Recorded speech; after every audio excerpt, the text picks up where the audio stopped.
The producers just sent me the script for this week's show, and it looks like this.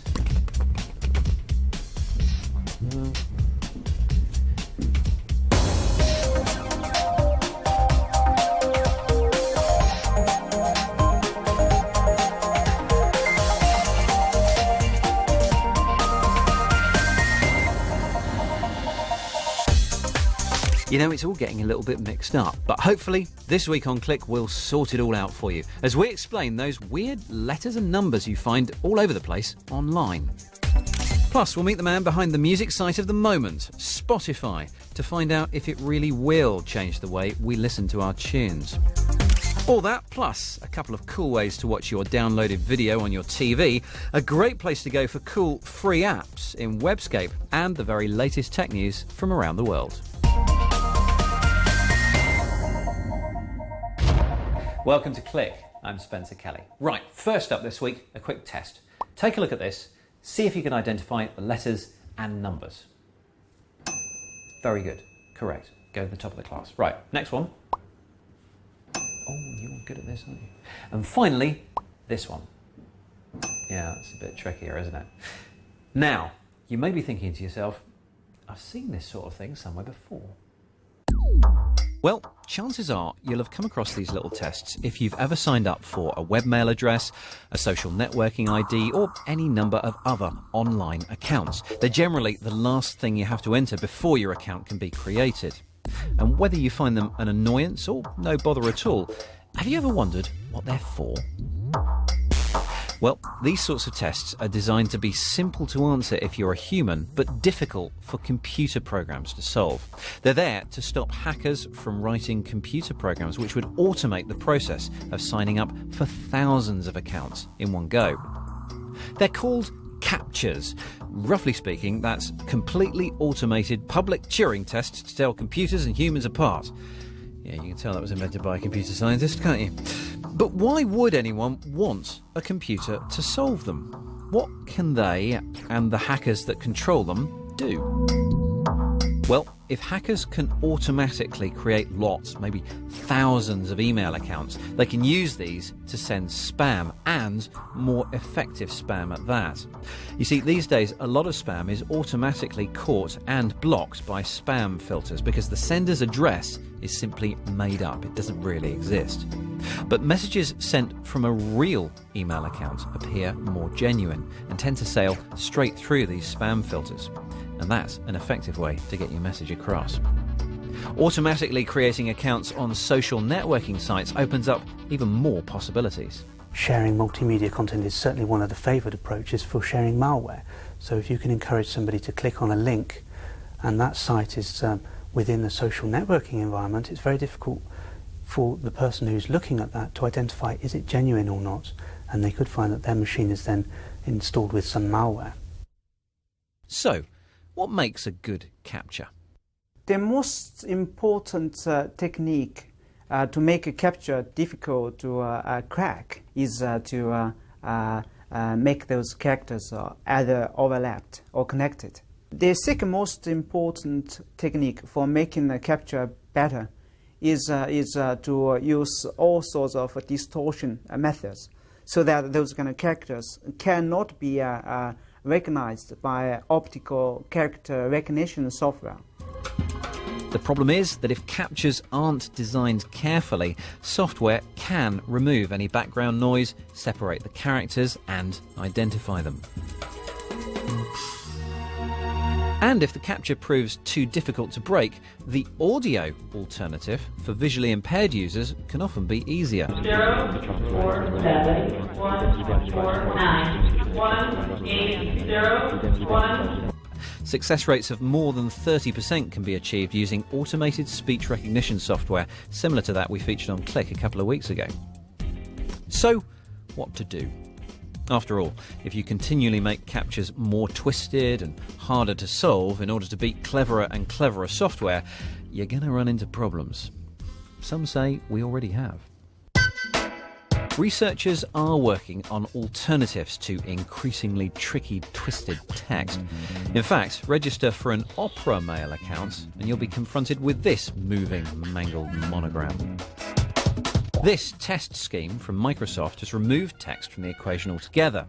The Animal Species Image Recognition for Restricting Access displays animal pictures randomly selected from a pet adoption site and invites you to identify all the cats and leave all the dogs alone. A similar idea from Carnegie Mellon University asks you to identify only certain objects from a selection. And this suggestion from Google requires users to rotate an image until it's roughly the right way up. But no matter how clever you make your captcha, there will always be one tool the hackers can use to break them. Us. One of the approaches to solving the captcha problem from a bad guy's perspective is to employ people to do this job for them. So if you look at India, for example, there are a number of businesses that actually specialise in this activity. They have 24/7 coverage. They enable people to work from home, flexible working hours in their own environments, and all they're doing is data processing. But the data processing, of course, is captcha breaking. The other type of person who may be solving captchas is someone who's not actually aware of this, and they're playing a part in this process. For example, they may be trying to gain access to an adult website, and in order to gain that access they have to enter a captcha. Of course, that captcha may be presented from another website, and they'll be blissfully unaware of this as they solve it on behalf of the bad guys. Another technique, more recently, is where some malware may be infecting the machine, and it'll pop up and say that if you don't solve this captcha within 3 minutes, then your machine will be shut down. Captchas may not be a perfect system, but one project at least is trying to use them to improve the world. We've seen before how many old books and newspapers are currently being scanned and digitised so their texts can be made available online. Now, sometimes the optical character recognition software can get stuck, especially if the pages are warped or faded. Sound familiar? Well, the reCAPTCHA project, again from Carnegie Mellon University, takes these illegible words and uses them as captchas. After double-checking that the entrant really is human by giving them a second, already known word, the answer is returned to the scanning process, and we all move just one word closer to a fully digitised world. Now, here's the latest tech news. Microsoft's having another stab at taking on Apple's iPod with the launch of the new Zune HD. The mobile media player now sports an OLED touch screen, a radio, Wi-Fi and a web browser. Launched 3 years ago, so far the Zune has only been available in the United States, and Microsoft has announced that the same will be true of this new model.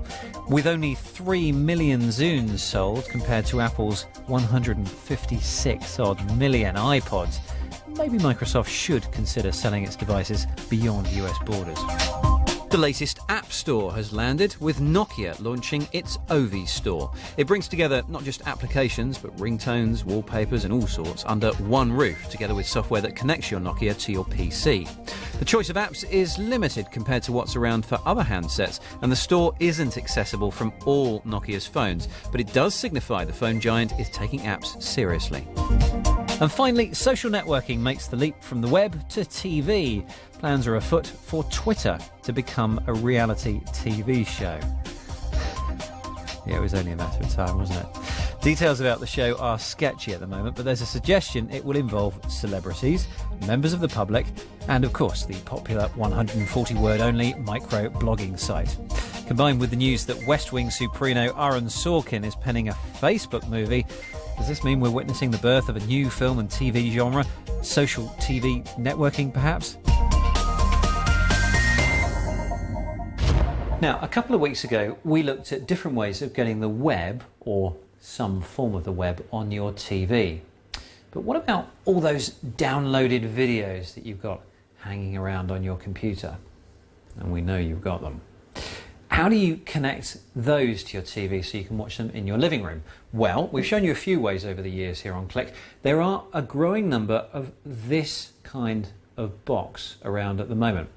It connects to your TV, and then here you'll see it's got a USB port, which means you can plug in a portable hard drive or a USB memory stick like this, and this allows you to navigate and then watch any video content that's stored on it.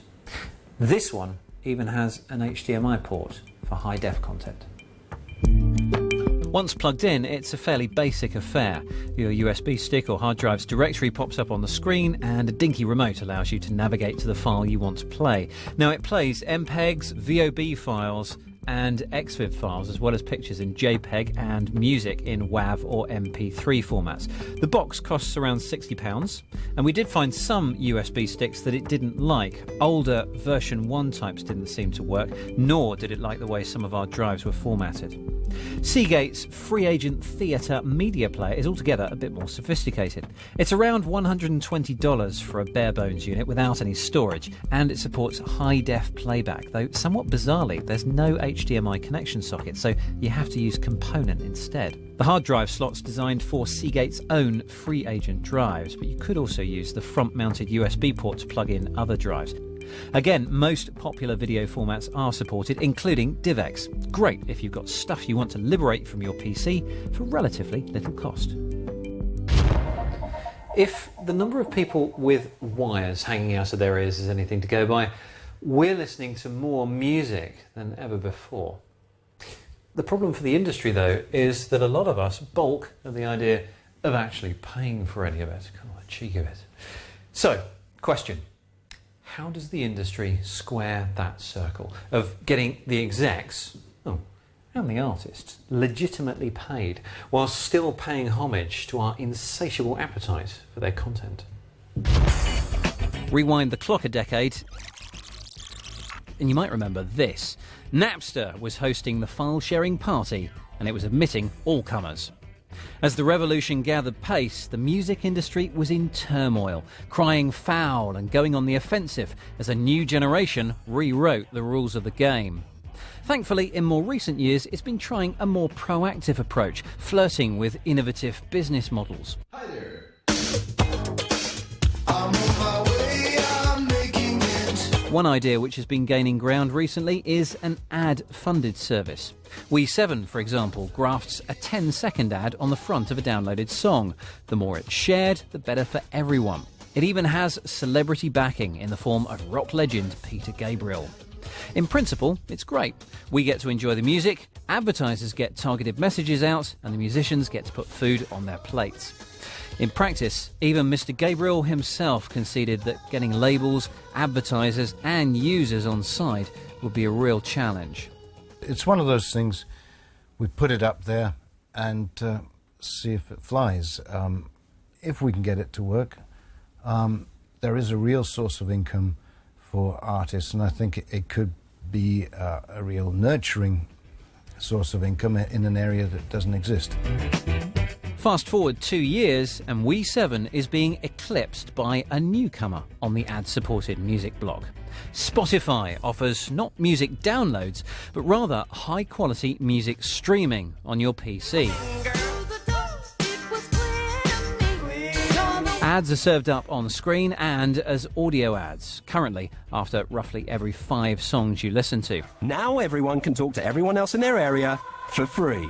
There's also a premium service where you can pay £10 a month for an ad-free experience. Only a few months old, and it's already spawned a huge fan base and even related sites where you can share playlists to play within the application. It's all because Spotify is doing something pretty unique, offering an extensive catalogue at no cost to the end user. What's more, it does this at near CD quality and tracks playback almost instantly.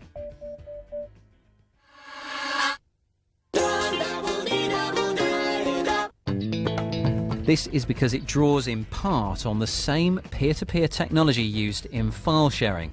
No surprise, given its founder's roots in building MuTorrent, the world's most popular software used to swap music, movies and software. But where did it all begin, and where's it heading? Well, this man should know, co-founder Daniel Ek. Well, you seem to have done what no one else has managed to do before, which is get all 4 major record labels to sign up to your service before launch. I mean, how did you persuade them to do that? It was quite a long process, actually. We started the company in 2006 and we launched the service at the end of 2008. So it was really a 2-year process where I traveled around the world, meeting everyone from the janitor to the CEO of the company. So it's quite a long process. What did you say to them? What did you promise them? I think what I said is that you beat piracy by having a better product, not by trying to shut them down. And in the end, it's about giving the consumer what they want. And at the same time, you can monetize music through advertising and through subscription. That's the way forward. You so far have launched in certain countries and not others, and you're basing your operations in the UK. In fact, the UK is the only service you can sign up for without an invitation. Why the UK? So the UK is the biggest ad market in Europe. That's the first thing. And the second thing, it's the biggest music market as well. So we think that the UK is a very good market to go into and will act as a lead towards the rest of Europe as well. Currently, you can only listen to music through Spotify at your computer. You must be working on a mobile application, because surely that will be the killer app.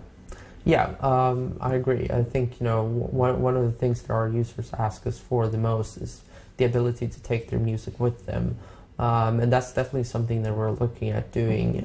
Again, I just think that what we're trying to do with Spotify, we're always trying to create a win-win, and we want the consumer experience to be the best we possibly can create. And we feel that in the space of mobile and portable devices, the only one that has actually got it right is Apple with the iPod, of course. So we hope and think that we can provide something that is just as easy, if not easier. And that's kind of why it's taking us some time to do. If Spotify was on the mobile, you could stream music wherever you were. You'd never have to buy a track again. Surely you must see yourself as a major competition to every music download service there is. You don't have access everywhere. For instance, in the tube station, you don't have access. So there's still a reason for you to purchase music and the fact that you own it. But I agree that you need to develop the format of the download. Bono said something interestingly a couple of months ago about some sort of interactive album where you actually downloaded not only the music, but some sort of visual element to it, which I think might be a part of the future for downloads as well. But yeah, the majority of consumption will be on an access basis, no matter if it's Spotify or Last.fm or someone else. Daniel, thank you very much for your time. Thank you. That's Daniel Ek, co-founder of Spotify, and we would love to hear your thoughts on the service. Can it or services like it ever satisfy both the music industry and the music consumers? Let us know. Email click@bbc.co.uk. Now here's Kate with Webscape. I find a lot of cool stuff on the web and have accounts with literally dozens of social networking websites. It can be hard for all my family and friends to keep up to date with what I found, which is why I have signed up to friendfeed.com. This tool is known as a social aggregator, meaning it consolidates the updates and posts from social networking sites and blogs and streams them via a customised feed to a group of contacts that you've specified. Think of it as a live stream, providing a snapshot view of all your social web content in a single space. When you create your account, remember to untick the box if you don't want it to be public.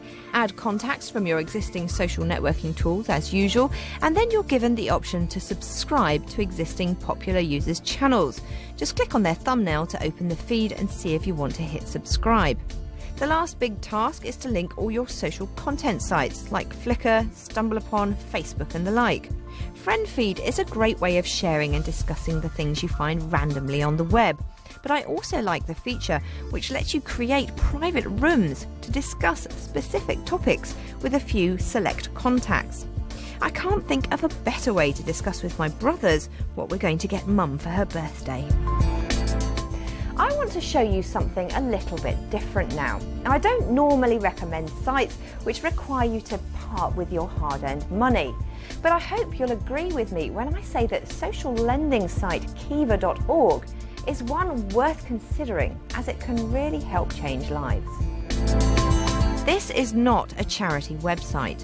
What the creators are looking for is money lenders willing to support entrepreneurs in developing countries with a small loan over a specified period to invest in their business and improve the quality of life for themselves and their families. Loan amounts start at $25, and it's worth noting that there is no guarantee you'll get the money back. Businesses fail all the time, especially in depressed locations, but the local field agents provide a rating beside each loan request, which is a fairly good indication of the likelihood of it being repaid. And finally, some geek overload to end today's selection. Open source coding and collaborating is one of the many wonders of the web. You and I benefit by way of free software to download. Well, this is where all those generous coders hang out. SourceForge.net is a source code repository. It acts as a centralised location for software developers to control and manage open source software development. If you fall into that category, you've probably already heard of the website, but for us mere mortals, it's actually a really cool place to find new stuff to download. There are links to download anything you want to try as you explore the site. And that is all I have for you today. I hope you've enjoyed this meander through the online world. If you have, why not tell us about it on our website, where you'll find links to all the pages explored today. Spencer will be here in just a moment with the details. Thank you, Kate. Yeah, as well as the email, you can also contact us at our website. The address is bbc.co.uk/click. And of course, you'll also find a video stream of this programme and our enormous archive up there too. That's it for now. Thanks for watching, and we'll see you next time.